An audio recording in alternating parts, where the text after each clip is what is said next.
A hunted community, a haunted author, a horror that spans centuries. Men are disappearing from Toronto's gay village. They're the marginalized, the vulnerable.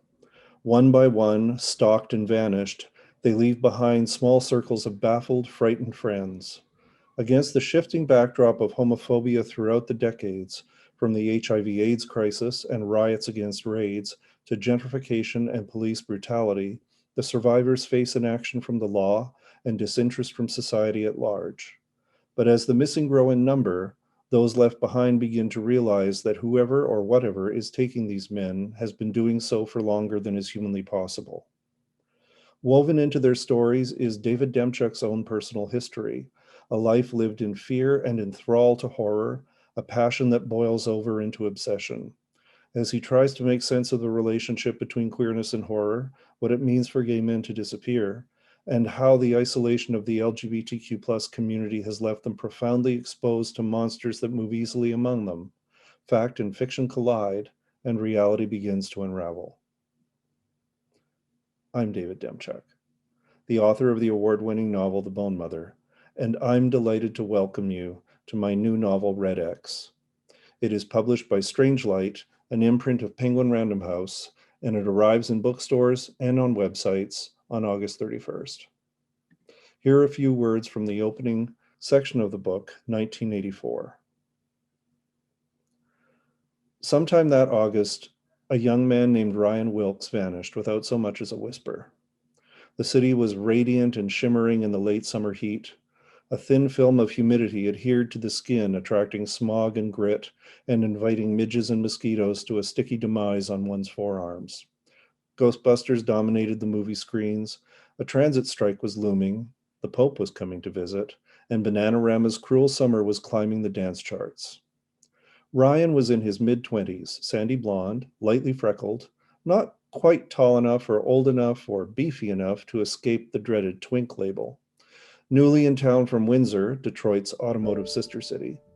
With just a few months of metropolitan life under his belt, he mostly bussed tables at a few of the bars, hoping to save some money to enter the design program at the Ontario College of Art.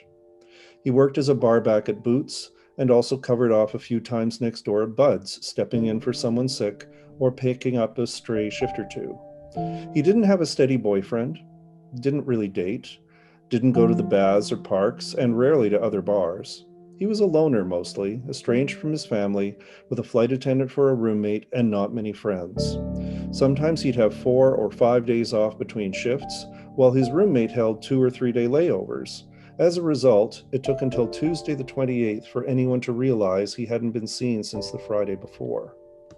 Even then, people assumed he'd just gone back south or gotten another job.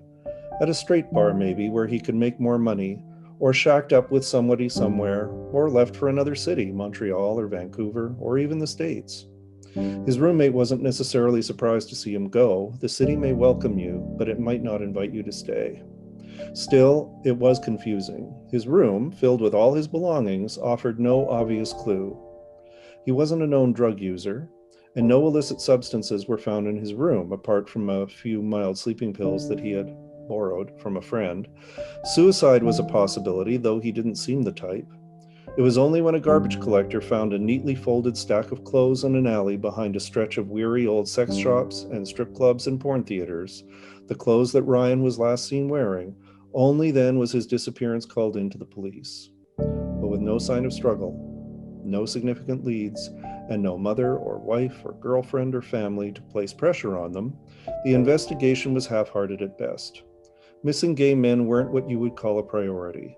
The flight attendant roommate and some friends and coworkers printed up flyers and posted them around the village.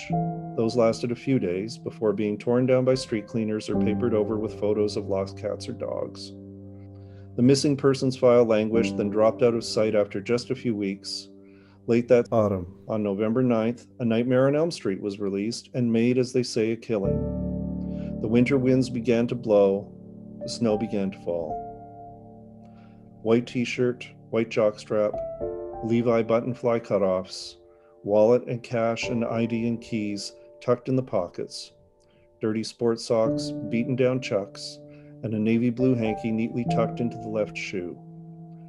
Ryan Wilkes, 24, of 85 Isabella Street, was never found.